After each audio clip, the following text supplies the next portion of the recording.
A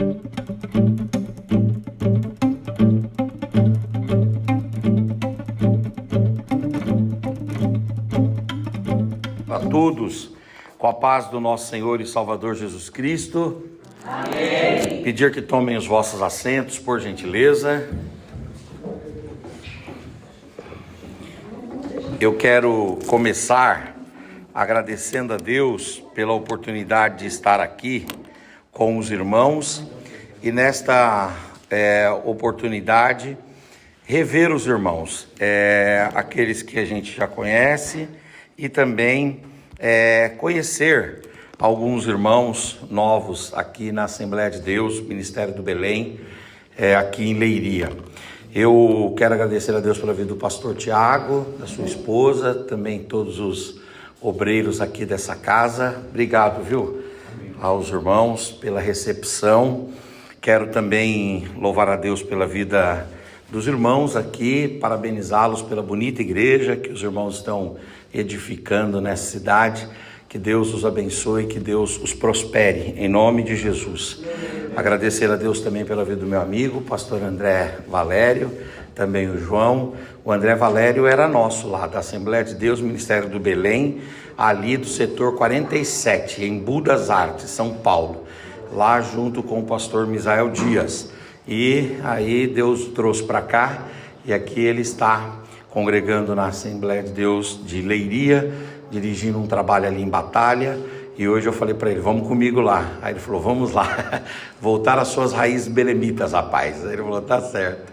E grande pregador, grande ensinador, creio que um dia os irmãos vão ter a oportunidade de ouvi-lo ministrar aqui, vai ser uma bênção, tá bom? Queridos irmãos, também estou feliz de ter aqui na minha companhia o meu cunhado, o pastor Paulo Roberto. Deus abençoe, uma bênção estar com ele. Também a minha mana, a Madalena. Deus abençoe. Eles são lá de Barueri, junto comigo, e nós estamos aqui em Portugal desde o dia 6 de setembro. Chegamos aqui, nós temos usado como nosso quartel-general a casa dos pastores amigos, pastor Adilton, a irmã Fran e o Gustavo, filho deles, ali no distrito de Santarém, na cidade de Almeirim. E a partir dali nós temos cumprido algumas agendas. E lá tem uma Assembleia de Deus também, Ministério do Belém, de um campo muito próximo ao campo dos irmãos, que aqui é campo de Campinas, né? Lá do pastor Paulo Freire. E ali em Almeirim é do campo de Vinhedo, pastor Heber Ribeiro de Souza. Então, nós estamos em família aqui, graças a Deus. E lá o pastor Adilto também se congrega e auxilia ali naquela obra. O pastor Israel tem dado um apoio muito grande, e sempre que eu venho para cá, quer dizer, essa é a segunda vez, ele sempre me ajuda aqui, nos levando, nos conduzindo. Israel é o nosso ajudador aqui, também um grande pregador, a gente chama ele de Billy Grinho, viu? É o nosso pregador, muito bom. Deus abençoe Israel. E o Joãozinho também está comigo aqui. Deus abençoe, João. É bom ter você aqui conosco. Queridos irmãos, trago um abraço lá da nossa igreja, Assembleia de Deus, Ministério do Belém, ali do Brasil, pastor presidente, pastor José Wellington Bezerra da Costa, pastor vice-presidente e presidente da CGADB, pastor Wellington Júnior. Sintam-se abraçados em nome de Jesus pela nossa igreja lá. Também do meu setor 10 em Barueri, pastor Davi Fonseca também, para todos os irmãos. E trago um abraço para as famílias aqui, da minha família, a Mônica, minha esposa, também o Eduardo, meu filho, e também a Mônica Caroline, a minha filha, que as famílias aqui sintam-se abraçadas e acolhidas também, em nome do Senhor Jesus. Bom, eu quero ler com os irmãos o Salmo, por gentileza, de número 137, sentados mesmo como estamos, por gentileza, pode sentar. O nosso irmão falou que está um pouco cansado, sentados mesmo, podemos ler esse texto, Salmo 137, vamos ler os versos 1 e 2, por gentileza. Vamos ao Salmo de número 137, os versos 1 e 2, Salmo 137, versos 1 e 2, diz assim: junto aos rios da Babilônia, ali nos assentávamos e chorávamos, quando nos lembrávamos de Sião, nos salgueiros que ali havia, pendurávamos as nossas harpas. Amém e amém. Queridos irmãos, o Salmo 137, ele é um salmo que descreve-nos uma das imagens mais desalentadoras da história do povo de Israel, sobretudo do povo de Judá. A história que está descrita no Salmo 137 é a história de sofrimento dos judeus de Israel do Sul, quando estes foram levados cativos lá para a Babilônia. Os irmãos sabem muito bem, são grandes conhecedores das Escrituras, que Deus levantou os profetas para dizer para Judá e os judeus do sul de Israel que eles deveriam se arrepender dos seus principais pecados, de todos, mas Deus elencava 4 pecados como grandes e marcantes e relevantes e preponderantes pecados. E Deus levantou os profetas para denunciar esses pecados e dizer para Judá e dizer para Israel do Sul que Israel deveria abandonar esses pecados.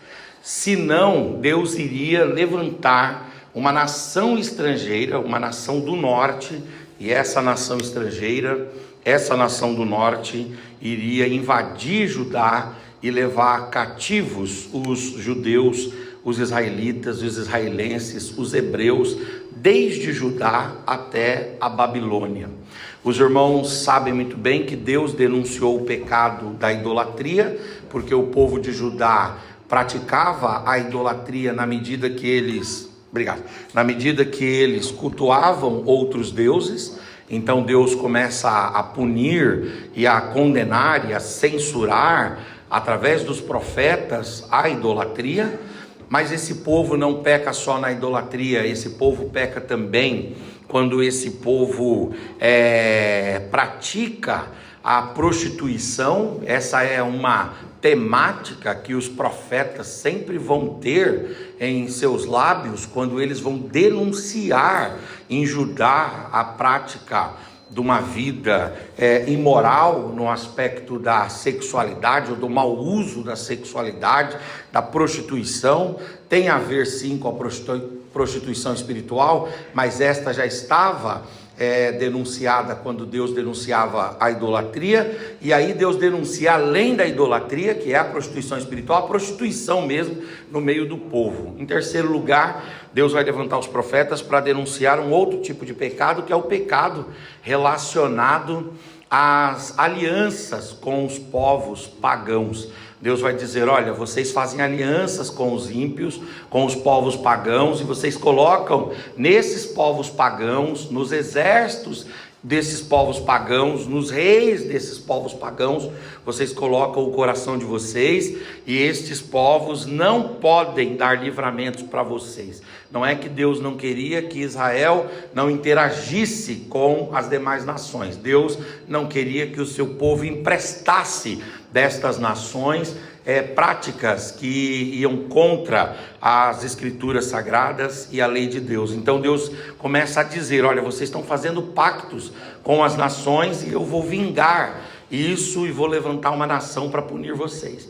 E Deus vai denunciar um quarto pecado, que é um pecado muito trabalhado principalmente pelos profetas menores, chamados de profetas pré-exílicos. E esses profetas do período pré-exílico, os profetas menores, eles vão denunciar uma coisa terrível lá em Judá, que é o pecado da imoralidade ou da injustiça social, quando o rico ficava cada vez mais rico e o pobre ficava cada vez mais pobre. E Judá, ao ouvir a voz dos profetas, tanto profetas maiores quanto profetas menores, tanto denúncias de Deus contra a idolatria, bem como contra a prostituição, bem como contra as alianças com os pagãos e ainda a injustiça social, Judá, ao invés de se arrepender, Judá, ao invés de se humilhar, os judeus, ao invés de buscar a Deus, pelo contrário, no dia que eles ouviram a voz do Senhor Deus, eles endureceram a cerviz eles se fizeram de mocos, eles se fizeram de surdos e eles não se humilharam diante de Deus. Mesmo e apesar das muitas demonstrações de paciência, de tolerância de Deus, eles foram provocando a ira de Deus até o fim, até que se cumpriu o tempo do cálice da ira de Deus estar cheio, o elástico da graça de Deus ter se estressado, e chegou então a hora de Deus exercer juízo sobre eles. E Deus vai levantar o profeta Jeremias, e lá no capítulo 1, versículo 12, ele diz: Jeremias, o que vês? E o Jeremias diz: eu estou vendo aqui uma panela, ela está no fogo, e a tampa dela está voltada para o norte. E aí Deus fala: você entende o que você está vendo, Jeremias?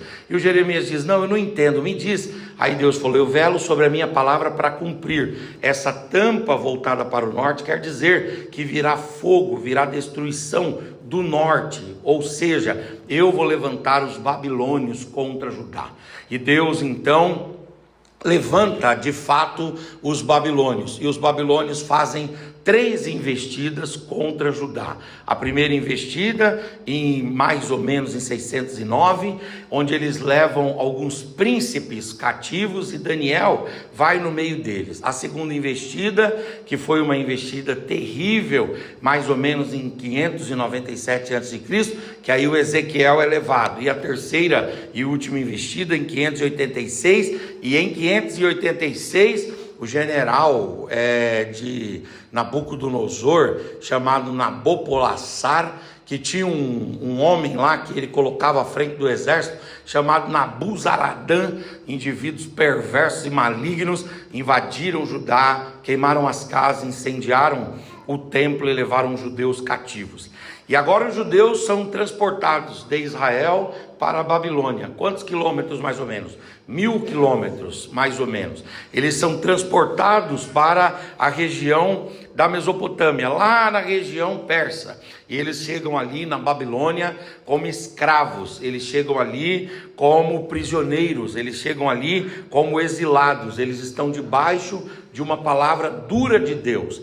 Tem o profeta, que é o profeta Amós, que ele diz que Deus não fará nada sem antes avisar os seus servos e os profetas.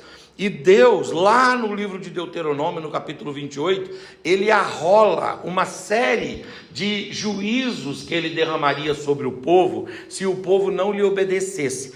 E um dos juízos era exatamente a extração, o deslocamento. Deus iria desalojar o seu povo da terra de Judá e levar o seu povo cativo. E aquilo que estava profetizado em Deuteronômio 28 veio acontecer nos dias do rei Joaquim, por desobediência a Deus, quando Jerusalém cai. A nação cai, a nação é queimada, os muros são destruídos, o templo é destruído, os utensílios do templo são levados, sacerdotes, levitas, anciãos, profetas, reis, príncipes e princesas são levados, plebeus e também ricos, todos eles são levados cativos para a Babilônia, e a terra fica com uns poucos homens, uma terra desolada, uma terra muito sofrida e árida. Pois bem, quando esses judeus estão lá na Babilônia, o profeta Jeremias vai receber de Deus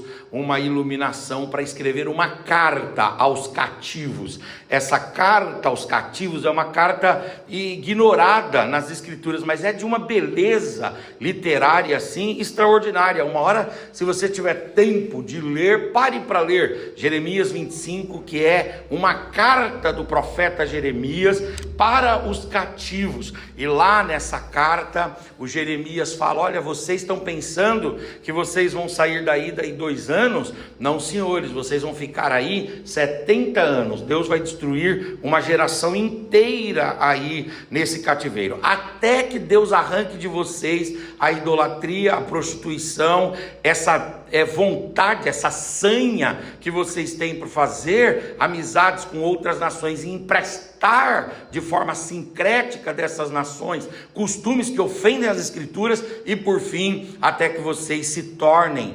solidários, se tornem afáveis, amáveis, beneficentes e inclinem o coração para a justiça social. Então o Jeremias diz: esse sofrimento vai durar por 70 anos, mas esse povo recebe essa carta e esse povo consulta os falsos profetas. E no meio dos profetas sempre tem os verdadeiros, sempre tem os falsos. No meio dos bons mestres sempre tem os maus mestres. No meio dos crentes verdadeiros sempre tem o joio, sempre tem as ovelhas, os lobos vestidos de ovelhas, né? E aí então eles vão consultar, e esses falsos profetas vão dar um outro relatório. O relatório é: Deus não vai sustentá-los aqui durante 70 anos, Deus vai sustentá-los 2 anos, e vocês não têm que se comprometer com nada aqui, vocês precisam simplesmente estagnarem-se, vocês precisam estacionarem-se, vocês precisam paralisarem-se, vocês precisam ficar mórbidos,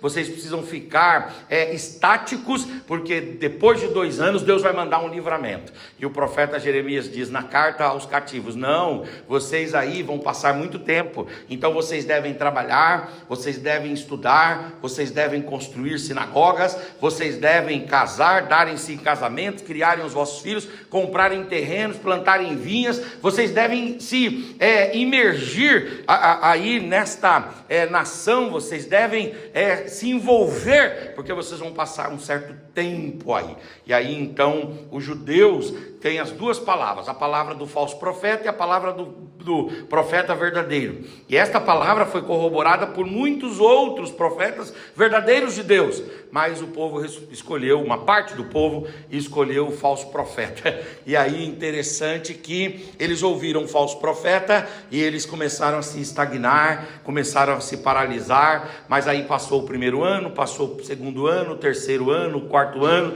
o 5º ano, 10 anos, 20 anos.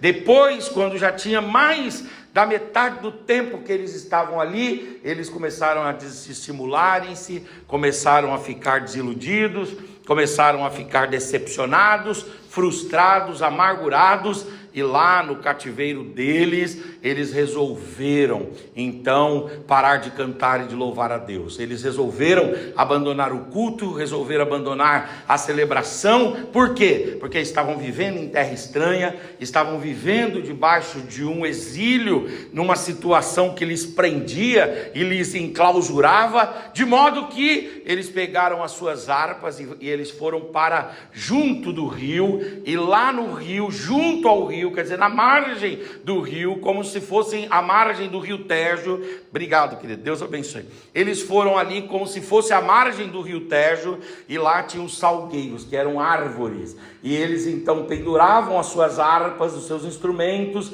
naqueles salgueiros, e entraram num estado de contemplação, num estado contemplativo, aonde eles simplesmente abandonaram a adoração, o culto e a celebração. Tudo bem, por um lado é natural que a gente entenda esse sentimento dos exilados. Por quê? Porque quando você está em terra estranha, quando você está em terra alheia, quando você está como nômade, como transeunte, quando você está como forasteiro, quando você está como imigrante, quando você está como alguém que visita o país, visita a região, você fica mesmo sensibilizado emocionalmente, o coração fica abalado, seja pela distância geográfica, seja por conta da distância cultural.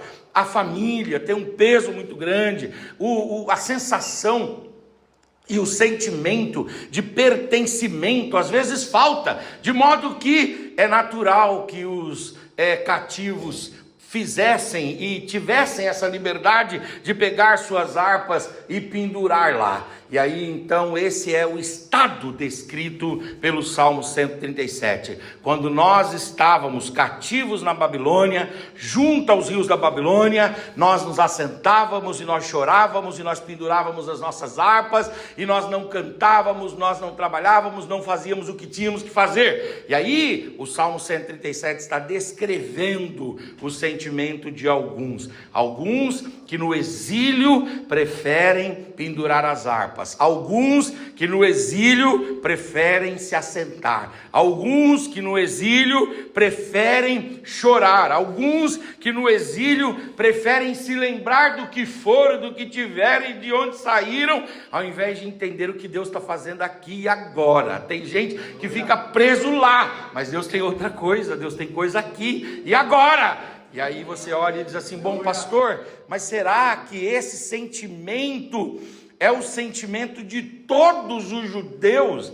Quer dizer, essa conduta foi a conduta de todos os judeus que estavam na Babilônia? Não, senhores. Existiam aqueles que penduravam as harpas, que choravam, que se assentavam, que lamuriavam, que olhavam para o passado e que estavam presos no passado.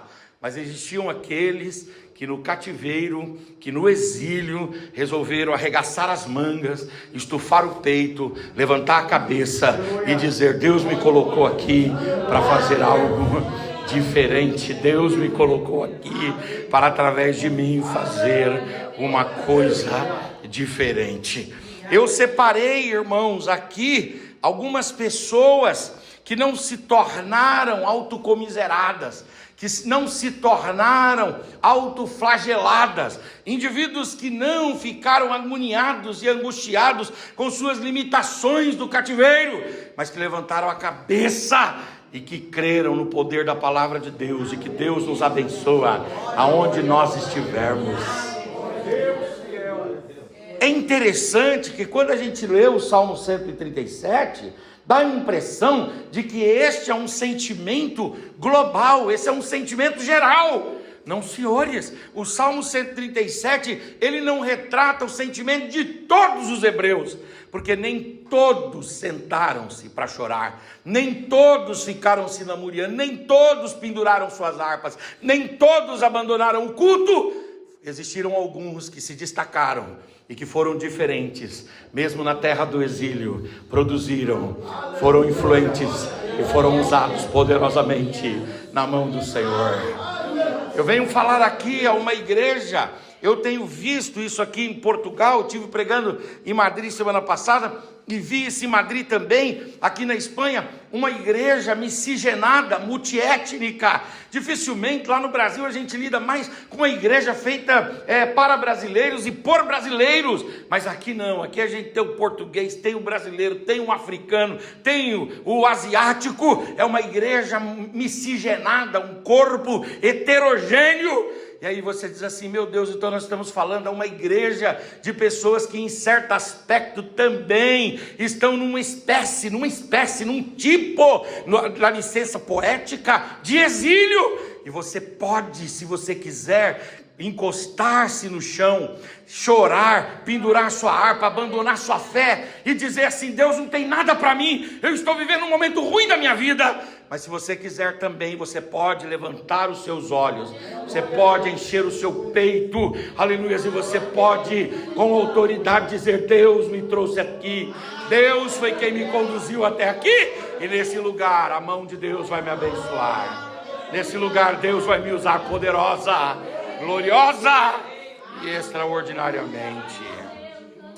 Oh glória, oh glória, oh glória. Quem não pendurou suas harpas? Quem não chorou? Quem não ficou sentado? Daniel, Misael e Azarias. Esses daqui não tiveram tempo para ir junto aos rios da Babilônia. Eles não tiveram tempo para sentarem-se nos bancos. Eles não tiveram tempo para ficar se lamuriando. Eles foram levantados por Deus com autoridade. Aleluia. Eles se destacaram pela fidelidade inegociável. Eles se destacaram pela excelência profissional. Eles se destacaram pelo esmero no estudo e por compreenderem aquilo que Deus estava fazendo. Eles se destacaram, irmãos, porque eles não se contaminaram com as iguarias do rei. Eles honraram a fé em Deus nas pequenas coisas. Eles passaram por covas e por, de fato e de verdade, fornalhas. Mas em todas essas situações, Deus foi com eles. A mão do Eterno foi com eles. A mão do Senhor foi com eles. Deus os abençoou. Nós temos uma opção na terra do nosso exílio: chorar à distância, chorar o não pertencimento. Mas nós temos também uma outra opção: levantar a cabeça e dizer: eu não vou me contaminar com as iguarias desse mundo. Se eu tiver que enfrentar, seja o que for, fornalha por Deus ou cova de leões por Deus, Deus estará comigo, a mão do Eterno me conduzirá. O poder de Deus, ele é transnacional, ele é aleluia, nacional, ou seja, o poder de Deus me alcança. O mesmo Deus que me abençoa lá, me abençoa aqui, me abençoa aonde eu estiver.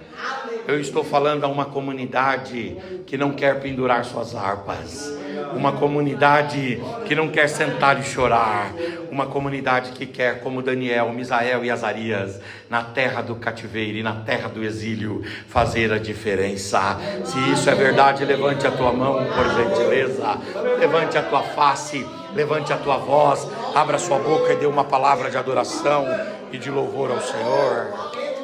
Oh glória, oh glória, oh glória, oh glória, oh glória, oh glória, oh glória. Eles são jovens e eles não ficam depressivos. Eles são jovens e eles não deixam o estresse tomar conta deles. Eles são jovens e eles não deixam o desalento e o desencanto tomar conta do coração deles. Não! Eles dizem assim: nós estamos aqui longe dos nossos pais. Provavelmente os pais deles já tinham até morrido a essa altura. Estão longe dos irmãos, longe da família, longe da terra, longe do seu povo, longe do lugar do culto. Mas isso não é desculpa para eles não fazerem a diferença. Isso não é motivo para eles não se levantarem com autoridade e para que eles não vivam a vontade de Deus e as promessas de Deus. Levante a sua mão, eu tenho uma palavra de Deus para você. Deus vai te engrandecer nessa terra. Deus vai te engrandecer nessa terra. Foi Deus quem te trouxe para cá. Às vezes você diz assim: foi a necessidade, foi isso, foi aquilo, foi o desejo, foi uma outra situação. Não, Senhor, você está na mão de Deus, você é filho de Deus, você é ovelha do bom pastor Jesus, e foi Jesus quem conduziu você para cá. E aqui Ele não quer que você pendure as suas harpas, Ele não quer que você sente-se, chore e lamente-se. Ele quer que você se levante. Aleluia. Porque Daniel, Misael, Azarias e Ananias não podem serem descritos no Salmo 137. Quer ver outro que não pode? O Ezequiel. O Ezequiel, ele foi um profeta no meio do exílio. Ele foi um farol de esperança em um tempo de desespero. Em vez de entregar-se à resignação, ele resolveu abrir-se para a glória de Deus. Ele resolveu fazer da sua casa um centro de culto.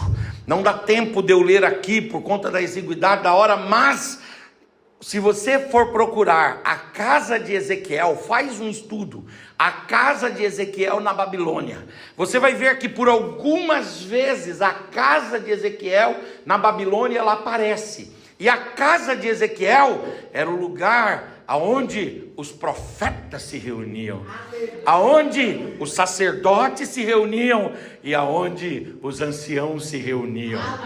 E o Ezequiel, filho de Buzi, que reunia essa dupla função, ele era tanto profeta como sacerdote também. O Ezequiel, queridos irmãos, ele buscava junto com os sacerdotes e junto com os anciãos o poder de Deus e receber revelações maravilhosas de Deus. Tem gente que diz assim: eu estou aqui no meu claustro, eu estou aqui no meu exílio, eu estou aqui no lugar que não é o lugar do meu pertencimento, não é a minha base, não é o lugar da minha habitualidade, não é o meu lugar de fato, então Deus não pode se revelar aqui. Eu quero dizer para você que nos exílios da nossa vida, se nós abrirmos o coração e se buscarmos a Deus, os céus se abrem e Deus revela coisas extraordinárias. Deus entrega profecias extraordinárias, Deus entrega visões extraordinárias. Aleluia, Deus nos dá descobertas extraordinárias. Quantos Ezequiéis nós temos aqui? Levante a mão. Oh glória, oh glória, oh glória. Levante a tua mão mais alto, levante a tua face, levante a tua voz, abra a sua boca. Aleluia, aleluia, aleluia. Deus vai dar visão para você. Deus vai descortinar os céus para você. Aleluia, você vai ser usado para fortalecer pessoas, você vai ser usado para abrigar pessoas, você vai ser usado para motivar pessoas, você vai ser usado para ser, aleluia, uma porta de esperança para pessoas. Deus vai usar você para através de você falar profecias extraordinárias e maravilhosas. Oh, glória! Olhe, vejam que paralelo interessante. Junto aos rios da Babilônia, nos assentávamos e chorávamos e pendurávamos as nossas harpas. O Ezequiel, junto ao rio da Babilônia, ele teve uma visão de um varão que tinha um cordel de medir e disse: Ezequiel, esse rio aí é o símbolo da minha glória. Entra 1000 côvados, deu água no artelho, lá no tornozelo. Entra mais, mediu mais 1000 côvados. Entra, deu água no joelho. Entra, deu água no lombo. Entra, deu água nas costas. Entra. Aí ele diz: e agora? Eu já não posso mais nadar, eu já não posso mais caminhar, eu tenho que nadar. E a voz de Deus falou comigo: mesmo no cativeiro, eu quero que você mergulhe na minha glória. Eu quero que você seja avivado, eu quero que você seja renovado, eu quero que você seja usado, eu quero que você se levante como uma voz profética, eu quero que você cante ao meu nome, eu quero que você glorifique ao meu nome. Lá no seu trabalho, a glória de Deus, aleluia, invadirá aquele lugar através da sua vida. Eu estava aqui, pastor, pregando na igreja de Almeirim. Quando terminou o culto, um casal de portugueses me procurou e disse assim: pastor Henrique, deixa eu dar uma palavra para o senhor. Nós somos portugueses, aceitamos Jesus, estamos servindo a Deus aqui na Assembleia de Deus, aqui em Almeirim. Eu quero dizer para o senhor o seguinte: nós, pastor, cremos e oramos por um grande avivamento pela Europa, e nós sabemos que a Europa deu muito para o Brasil, e Deus tem mandado os brasileiros para cá, e através dos brasileiros nós temos sido avivados, aleluia, nós temos sido avivados através do brasileiro. Aí eles me falaram uma coisa linda, falaram assim: é verdade que nós estamos numa Europa e num Portugal pós-cristão, é verdade, mas Deus tem os seus remanescentes. Há uma labareda por baixo dessas cinzas, e tem hora que o Espírito sopra, e quando o Espírito sopra, a glória de Deus vem no cativeiro. A glória de Deus vem. Levante a tua mão, por gentileza. Você é o instrumento que Deus vai usar para trazer avivamento. Não negue a tua palavra, não negue a palavra de Deus através da sua boca, não! Diga a palavra de Deus, e a palavra de Deus gerará efeito. A palavra de Deus resultará em efeitos extraordinários. Oh glória, eu estou sentindo a presença de Deus aqui. Eu estou sentindo a graça de Deus aqui. Aleluia, aleluia, aleluia. Aleluia, aleluia, aleluia, aleluia. Glória, aleluia, aleluia, aleluia. Daniel, Misael, Azarias e Ananias não penduraram suas harpas. Ezequiel, filho de Buzi, sacerdote e também profeta, não pendurou suas harpas. Quer ver outro que não pendurou? Outros que não penduraram? Esther e Mardoqueu. Esther e Mardoqueu também não tiveram tempo para ficarem se autocomiserando.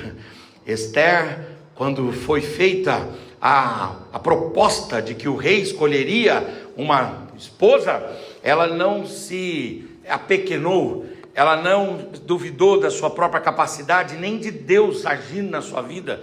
Ela se inscreveu para o concurso, um concurso de beleza, Miss Babilônia, 122 províncias, e ela se inscreveu. Era uma Cinderela, né? Se inscreveu, e quando o rei foi fazer lá os testes e os crivos, ela foi passando numa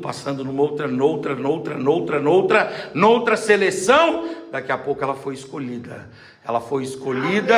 E aí, quando ela está escolhida, ela casa com o rei e ela se torna a rainha consorte. Ou seja, o rei está no trono, mas ela é a rainha. Ela está vivendo num tempo que as mulheres não têm muita liberdade. Aliás, eu quero fazer uma ressalva, que as mulheres aqui em Portugal, eu as vejo dirigindo, eu vejo mais mulher dirigindo do que homem dirigindo, pelo menos na região que eu estou ali. As mulheres, graças a Deus, têm uma liberdade, tem que ter muito mais liberdade, mas na época lá de Esther não tinha muita liberdade.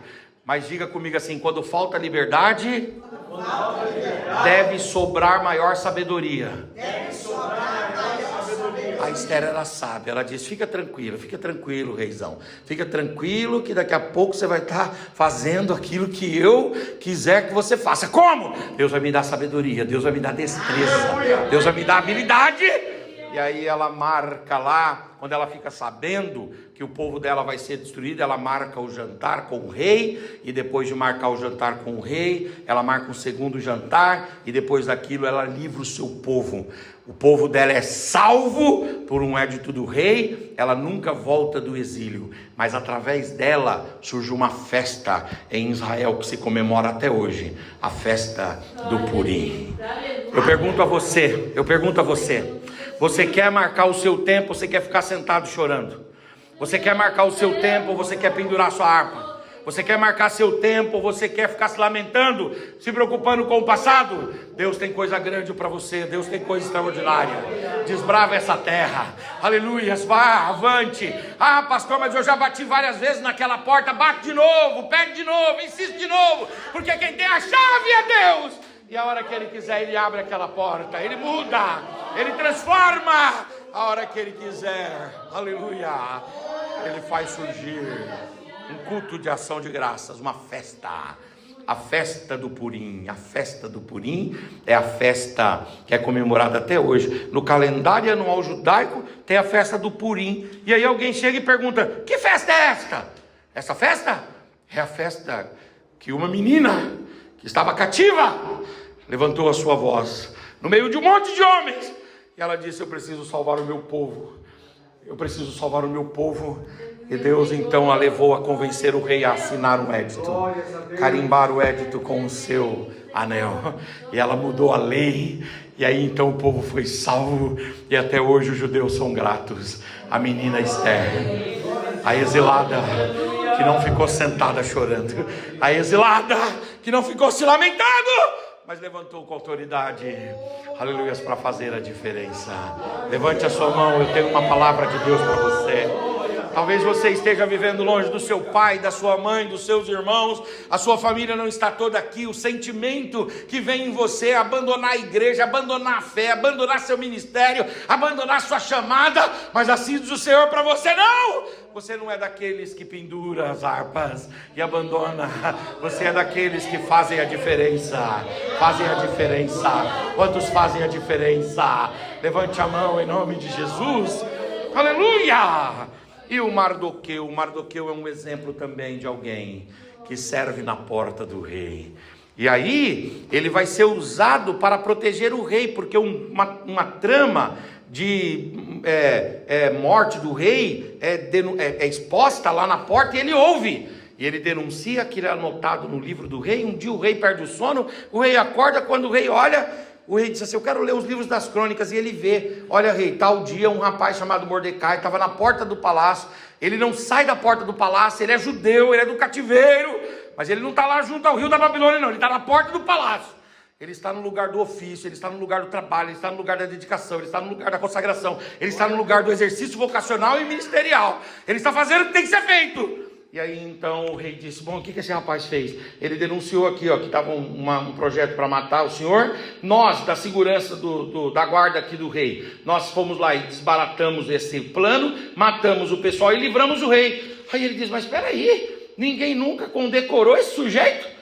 Um sujeito que me livrou da morte nunca foi condecorado? Ah, vamos fazer uma festa maravilhosa para condecorar esse sujeito. E aí o exilado, que não ficou lá junto ao rio da Babilônia lamentando e chorando, mas que se levantou com ousadia para cumprir o seu ministério, a sua vocação, para trabalhar e para servir ao Senhor, ele foi condecorado.